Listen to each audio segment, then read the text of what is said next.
2024 का चुनाव बहुत नज़दीक है। आपको बता दें कि पक्ष और विपक्ष दोनों ही अपनी अपनी तरह से पूरी कोशिशों में लगा हुआ है। जहां एक तरफ राजधानी लखनऊ में हलचल तेज हुई है और इस वक्त हम दारुसफा में मौजूद हैं और बात करने के लिए तमाम लोग हैं। आइए उनसे जानते हैं कि कैसा पिछले 10 साल रहे हैं और इस बार कैसे वो देखते हैं। क्या फिर से मोदी जी रिपीट हो रहे हैं या अन्य चेहरा सामने आएगा? देखिए, इस बार गवर्नमेंट को जाना पड़ेगा क्योंकि 45 साल में सबसे ज़्यादा बेरोज़गारी है।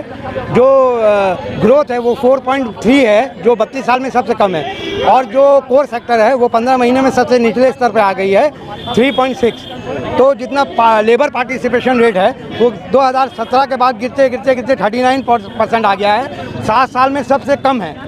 आप ये बताइए, 35 करोड़ लोगों के पास आवागमन के साधन नहीं है, यानी साइकिल तक नहीं है। 45 करोड़ लोगों के पास टीवी नहीं है। और 8% से हम ग्रो कर रहे थे यूपी के टाइम में, तब हम 75 लाख नौकरी सृजित कर रहे थे गैर कृषि क्षेत्र में। आज वो गिरते गिरते गिरते 10% आ गया है। तो महंगाई बढ़ गई, बेरोजगारी बढ़ गई। आप बताइए, आप गवर्नमेंट एक भी पर्चा नहीं करा पा रहे हैं। 8 पेपर लीक हो गई, कितनी शर्म की बात है। आप क्या हिंदुस्तान को कैसे चलाओगे जब आप एक नौकरी नहीं करा पा रहे हो? 7 साल में 70 पेपर लीक हो गई, 3 करोड़ लोग प्रभावित होते हैं। 2 लाख में 1 साल के बच्चे का लगता है। गरीब घर के बच्चे हैं, वो ला के देते हैं, उसके बाद भी नौकरी नहीं आया। 2017 से यहाँ तक आज तक कोई एक भी नौकरी नहीं दिया है। आप शिक्षा क्षेत्र में देख लीजिए, कोई नौकरी नहीं आई। और जो नौकरी आई है, जैसा 1.5 लाख लोग चयनित हो गए थे आर्मी में, उसको ख़त्म कर दिया अग्निवीर ला के।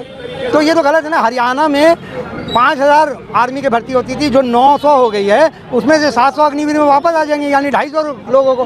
इस तरीके से रोजगार आप दे रहे हो, सारे चीज़ को प्राइवेटाइजेशन कर दे रहे हो। अब स्कूल और हॉस्पिटल रह गया। लेकिन उसके बावजूद भी तो पब्लिक लगातार मोदी जी को ज़्यादा वोटों जिता रही है। आप ये देखिए, बढ़ती जा रही है। BL कंपनी है EVM की, उसमें 60 डायरेक्टर हैं। 4 डायरेक्टर बीजेपी के हैं, मनसुख भाई, श्यामा सिंह, डॉक्टर परसा और शिवनाथ यादव। 60 में से 4 डायरेक्टर बीजेपी के हों तो सब कुछ हो जाएगा।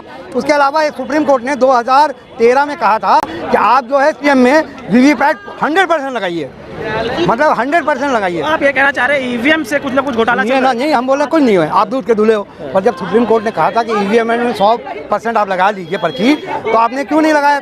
10 साल हो गई, आपने नहीं लगाया। तो ये तो पारदर्शिता की बात है ना। आपके डायरेक्टर जो हैं, इलेक्शन कमीशन ने भी बोला, पूर्व वाले कुरैशी सर ने, ऐसा नहीं होना चाहिए। 4 डायरेक्टर नहीं होना चाहिए। डायरेक्टर वही होते हैं जिनका हित ना हो। आपको हम बता दें, 100 सीट से ज़्यादा पहले भी नहीं थे, अब भी नहीं है। तो ये व्यापारी है। जब राजा व्यापारी होगा, प्रजा भिखारी हो जाएगा। आज हम लोग भिखारी के कगार में खड़े हुए हैं। अगर हमने जो कर्ज है वो GDP का 85% हो गया है। आप बताइए, इन्होंने नेशनल हेल्थ सर्वे 2017 में लाए थे, बोले थे शिक्षा में हम GDP का 6% करेंगे। आज 2.5 ही हुआ है 6-7 साल में। UPA 4% करती थी। आपने जो हेल्थ सर्वे था 2022 में, आपने कहा था 2.5 करेंगे, 1 हुआ है, 1.1 है। तो ये क्यों है? आप बताइए कि आज जो सबसे गरीब देश होता है, उसमें जितने डॉक्टर चाहिए होते हैं, उसमें हमारे 3.5 लाख डॉक्टर कम है और 10,000 सिस्टर कम है। आप ये बताइए, ये हालत है हमारे। आज हमारे पास जो फार्मा कंपनी है, ये बहुत ज़रूरी बात है, 243 है, उसमें 77 कंपनी फेक दवा बना रही थी, नकली दवा बना रही थी, जिससे पी के 14 बच्चे मर गए सेंट्रल एशिया और अफ्रीका के। उन लोग ने, अमेरिका ने इनको लताड़ लगाई, WHO ने बंद कर दिया।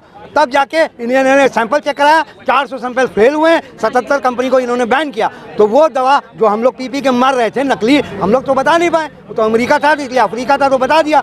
तो ये हालत है गवर्नमेंट की।